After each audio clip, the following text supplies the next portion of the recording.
E se a crença mais enraizada da nossa cultura, aquela ideia inabalável de que somos indivíduos perfeitamente autónomos e donos dos nossos destinos, e se isso for apenas uma gigantesca ilusão de ótica biológica? É uma grande provocação. Bem-vindos ao Inteligência Intuitiva.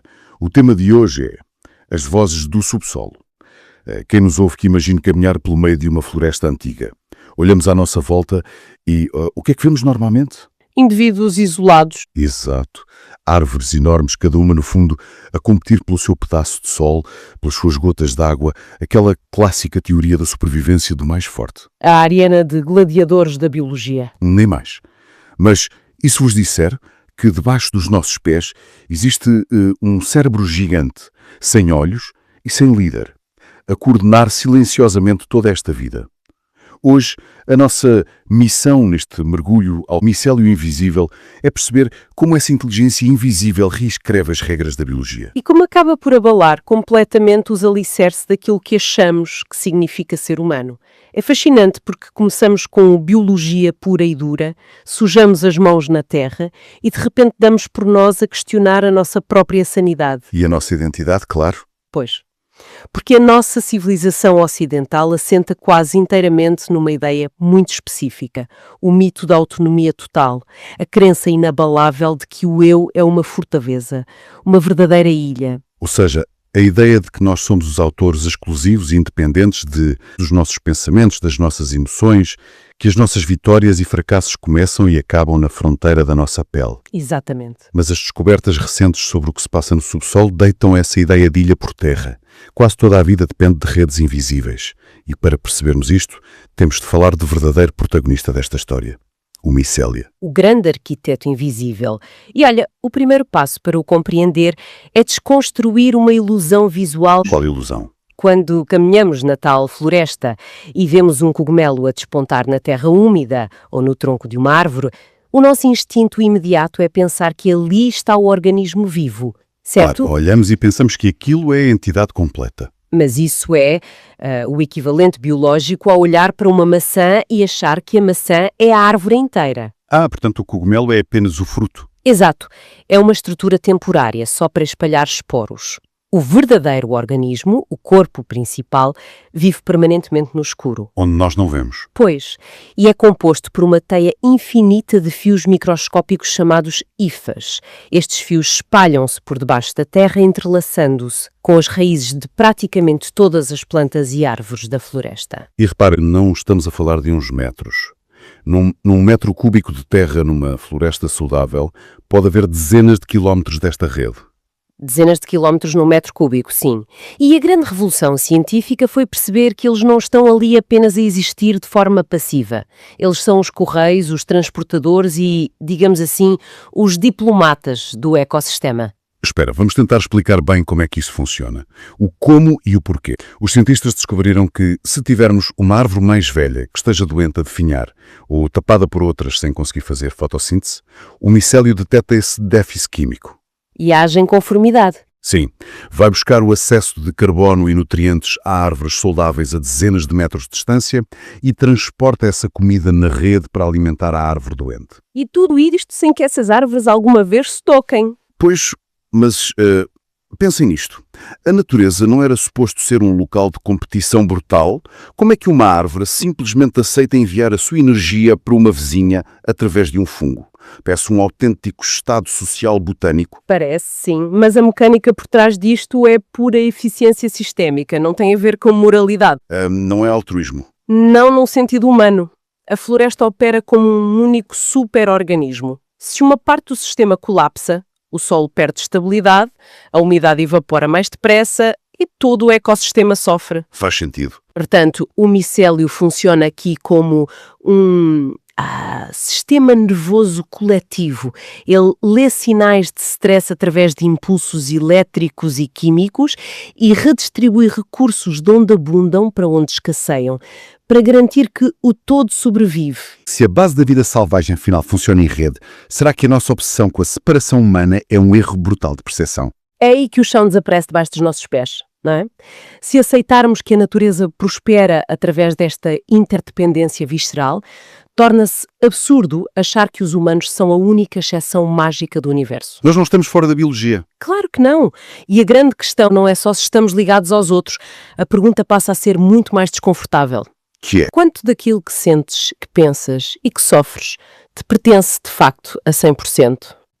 Confesso que me faz imensa impressão. Estás a dizer-me que a minha ansiedade sobre pagar contas ou um medo instintivo de rejeição pode não ser originalmente meu? Sim, é uma possibilidade. Mas como é que isso sequer faz sentido do ponto de vista mecânico? Eu não tenho raízes ligadas a fungos debaixo da terra? Não temos micélio, mas temos biologia de rede e a ciência que estuda isso chama-se epigenética. Para quem não está muito por dentro disto, há uma analogia excelente. Força! Pensa no nosso código genético, o ADN, como o hardware de um computador. Antigamente, achava-se que o que herdávamos era só o hardware, o ecrã, o teclado. Imutável. Certo.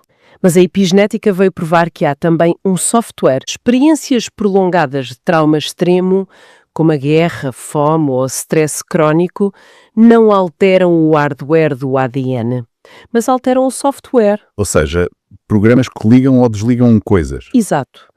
Adicionam pequenas moléculas, os chamados grupos metil, que funcionam como interruptores. Eles ligam ou desligam a expressão de certos genes. O corpo adapta-se ao perigo, colocando o alarme no máximo.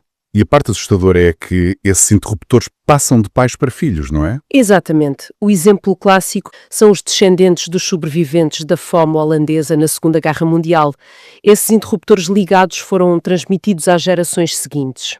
O corpo lembra-se daquilo que a mente nunca chegou a viver. Sim, podes nascer num ambiente perfeitamente seguro e o teu corpo operar a nível nervoso como se estivesse a morrer à fome. Porque o software do teu bisavô passou para ti. O teu sistema está a reagir a fantasmas. Caramba! O trauma transgeracional não é apenas um conceito psicológico, é biologia pura.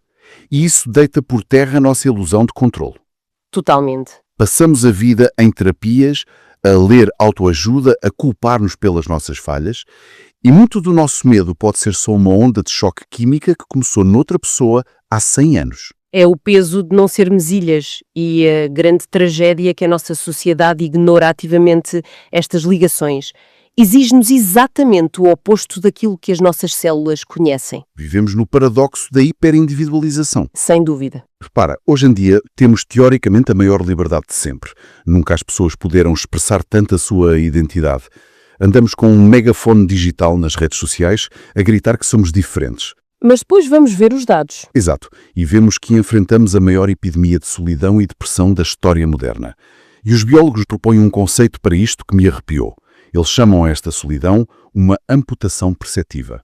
É uma expressão clínica muito dura, mas brilhante. Fomos treinados para ser os frutos cortados da árvore. Se assumes que existes num vácuo, isolado, e que tens de sobressair acima de todos, estás literalmente a cortar os sensores naturais da rede. E há um termo biológico bastante forte para quando uma parte do sistema esquece que faz parte do todo, não é? É a metáfora do cancro. Podes desenvolver um pouco? Claro! O que é uma célula cancerígena, no fundo? Não é um monstro alienígena. É uma célula perfeitamente normal que sofre uma mutação e esquece a sua ligação à rede global do corpo. Deixa de comunicar com as outras. Exatamente. Decide que a única coisa que importa é o seu próprio crescimento. Começa a consumir recursos infinitamente sem reciprocidade. O que soa horrivelmente parecido com a base do hipercapitalismo moderno. O crescimento infinito a qualquer custo, focado na entidade isolada, ignorando a exaustão do ecossistema à volta. Nota-se aqui um claro paralelismo estrutural. Na natureza, qualquer elemento que ganhe uma consciência cega de si mesmo torna-se fatal.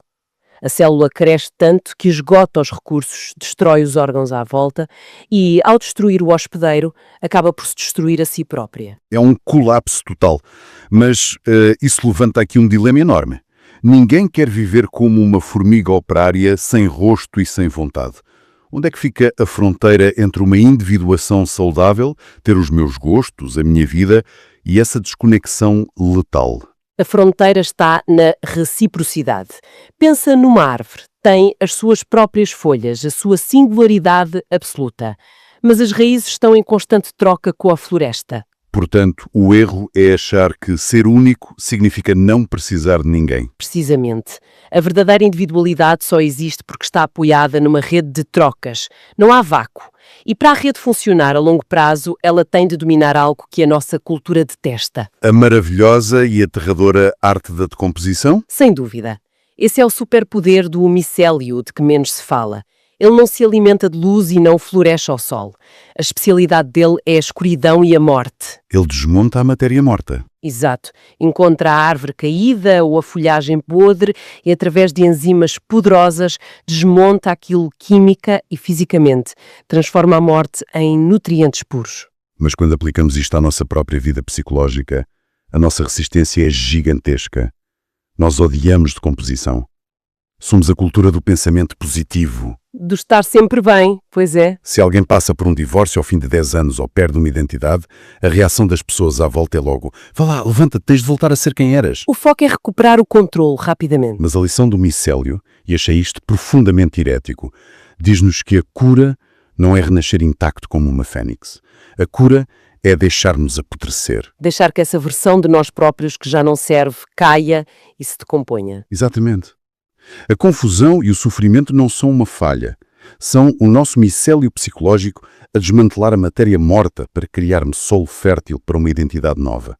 É uma mudança de perspectiva brutal, e se os momentos de maior transformação forem aqueles em que perdemos completamente o controle. É perceber que há transições que não foram feitas para ter luz. Acontecem na escuridão, longe dos aplausos. Se tentarmos negar o colapso, ficamos presos. Mas olha, isto leva-nos a outra questão intrigante. Com toda esta complexidade superorganizada, quem é que está a pilotar isto tudo? Pois, nós falamos do micélio quase como se ele tivesse um cérebro a pensar debaixo da terra, mas não tem? Não há nenhum centro de comando, mas a inteligência é inegável. Há experiências célebres com fungos, nomeadamente o bolor limoso, onde os puseram a resolver labirintos. Ah, a experiência de Tóquio, sim. Espalharam flocos de aveia imitando as principais cidades em redor de Tóquio, certo? Certo. E ao introduzirem o bolor, ele explorou as várias rotas. Em poucas horas, retraiu os filamentos ineficientes e construiu conexões diretas só entre os pontos de comida. Sem olhos e sem cérebro. E o mais incrível, o mapa que ele desenhou era quase matematicamente idêntico ao atual sistema ferroviário de Tóquio. Uau! Um sistema logístico que demorou décadas de planeamento de engenheiros de elite a ser otimizado é um bocado humilhante para nós, não achas? Bastante. Passámos séculos a acharmos os deuses do planeamento e no fim vem um fungo e desenha a linha de comboio antes do almoço. É uma metáfora muito útil. Se pensares numa célula isolada do teu fígado, ela está a fazer milhares de reações por segundo.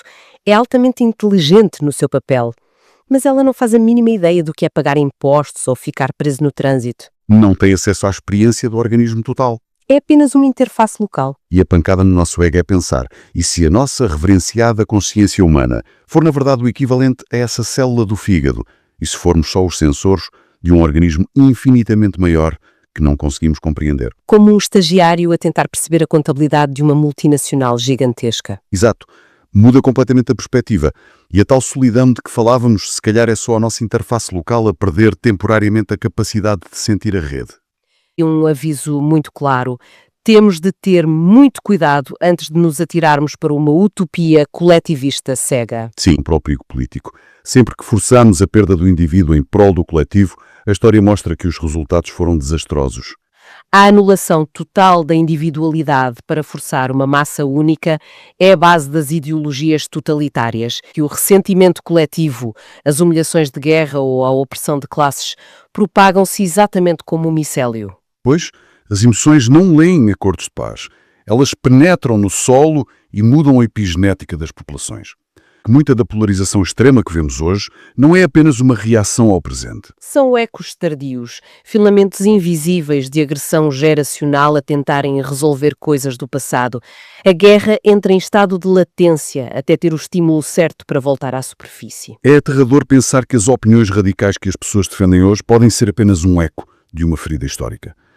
Isto explica aquele sentimento duplo que temos quando entramos numa floresta. Aquela calma misturada com inquietude. Sim. Uma calma profunda porque estamos envolvidos por uma rede regulada, mas também uma sensação estranha de sermos minúsculos. O nosso ego odeia não ser chamado para a mesa das decisões. E essa resistência do nosso ego leva-nos a uma última reflexão que tem a ver com o nosso pânico da quietude. Por que é que as pessoas hoje em dia têm tanto medo do silêncio absoluto? Normalmente dizemos que é pelo vício nos ecrãs ou por mero aborrecimento, não é? Dizemos que sim, mas a biologia mais profunda sugere outra coisa. O medo do silêncio não é aborrecimento, é pânico de contacto. Pânico de contacto, como assim? É aquele momento perigoso em que as vozes de superfície calam e corres o risco de ouvir o zumbido do que está debaixo da terra. É quando percebes tudo o que habita em ti, mas que não começou em ti. Quando os ecos das gerações passadas se tornam audíveis. Precisamente. E se calhar andamos a fazer a pergunta errada. Focamos-nos em quem sou eu, quando a verdadeira pergunta devia ser a que estou ligado sem perceber. Portanto, o terror existencial não é estarmos sozinhos. O verdadeiro terror que fugimos de enfrentar é descobrir que nunca, mas nunca estivemos realmente sozinhos. O tal mito da fronteira impenetrável. Porque nós fomos mesmo condicionados a acreditar que somos sistemas fechados, que operamos no mundo através de pura força de vontade, isolados de tudo o resto. Nem mais. É a glorificação da competição constante. A natureza conta uma história radicalmente diferente. E essa separação que nós vemos é apenas uma falha enorme na nossa escala de observação. Sim, vês um carvalho gigante e pensas na força daquela árvore isolada. Exato. Mas a verdadeira inteligência está no subsolo. Isso destrói aquela ideia da lei do mais forte de Darwin, não é? Aquela guerra implacável pela luz. Sem dúvida. O que é fascinante aqui é que o micélio destrói a ideia de competição como motor único. A floresta é um super-organismo gerido por um comportamento emergente. Não há um centro de comando a dar ordens. Se o cogumelo é apenas uma notificação pop-up no nosso ecrã do telemóvel, o micélio é toda a infraestrutura da internet a correr lá no fundo, certo? É uma ótima analogia, sim. Mas repara, se não há um servidor central a processar os dados, se não há um diretor nisto tudo, como é que o micélio cego sabe quem é que precisa de ajuda na floresta? Essa é a grande magia da química local. Funciona por gradientes de concentração. Um microfilamento detecta muito carbono ali e pouco além, e a física faz o resto. Os nutrientes fluem da zona de alta pressão para a de baixa pressão. Ah, flui naturalmente. Exato. E se multiplicares isso por trilhões de filamentos a trabalhar ao mesmo tempo, gera-se uma complexidade imensa. Então, o que é que isto tudo significa? A ironia é muito cruel. Nós passamos a vida a tentar provar que somos autossuficientes. Isolamo-nos, compramos coisas, competimos constantemente com os vizinhos ou nas redes sociais. Tentamos ser a tal árvore forte e isolada. E ao tentar fazer isso, estamos a adotar o comportamento biológico de uma doença fatal. É arrasador pensar assim. Pressão, sem precedentes, toda a gente tem voz, mas o resultado é uma solidão terminal. Nós cortamos os fios de ligação ao micélio social. E quando algo corre mal, ficamos sem suporte estrutural. E isso leva-nos ao poder da decomposição. A cultura atual está doente por se desligar da rede, mas como é que os sistemas naturais lidam com o fracasso e o colapso? A resposta está na escuridão, com os nossos momentos de colapso interno. Fim de carreiras, perda de identidade ou quando uma relação desaba. E nós vemos isso como uma falha no sistema, o fim de tudo. Mas não é. A rede interna está só a reorganizar-se. A verdadeira transformação, ocorre sempre no silêncio, na sombra. Curar não é voltar a ser exatamente o que eras antes do desastre. Para algo novo. Mas a nossa sociedade vê o colapso como o fim do jogo. Mas observando o micélio, o colapso é o pequeno almoço dele. Ele avora a decomposição. Como é que podemos aplicar isto quando a vida pessoal de alguém se desmorona? Isto levanta uma questão importante, de facto. A ilusão da cura. A resiliência hoje em dia é vendida como a resistência à quebra. És resiliente se não quebras. Mas a biologia diz o oposto. A verdadeira resiliência é a capacidade de quebrar, de compor e transformar esse fim numa continuidade. Aceitar a falha como material de construção. E agora vamos escalar isto, este micélio histórico. Vamos aplicar isto ao sistema nervoso das sociedades, porque a biologia invisível não se fica só pelo indivíduo. Pois não. As sociedades também têm o seu sistema nervoso próprio. Os resíduos de guerras, de humilhações históricas, os ciclos de violência, tudo isso forma um micélio latente debaixo da nossa superfície cultural.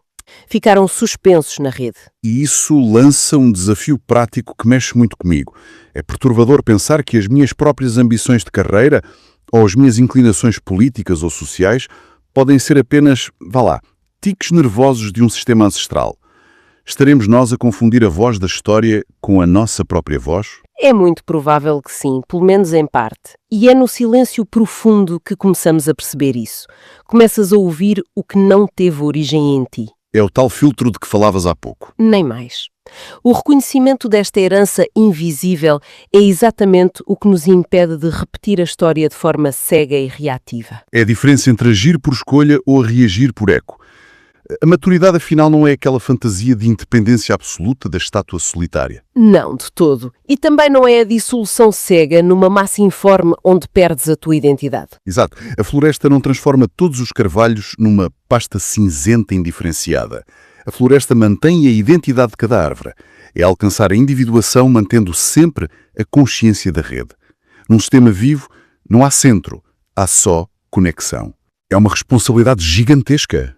Serão os nossos descendentes os herdeiros do nosso medo isolado ou do solo fértil que tivemos a coragem de transformar através do colapso? É uma reflexão incrível para levarmos connosco. Deixa-me mesmo a mente fervilhar com as conexões do dia-a-dia. Fica o convite para prestarem atenção a essas ligações ocultas. Queremos agradecer muito a dedicação e o tempo de quem nos acompanha. Foi excelente mergulhar convosco nestes apontamentos e continuaremos à procura da próxima grande ideia. Até à próxima. Muito obrigado por estarem aí. Não se esqueçam de seguir o podcast. Isso é realmente importante para nós. Até breve.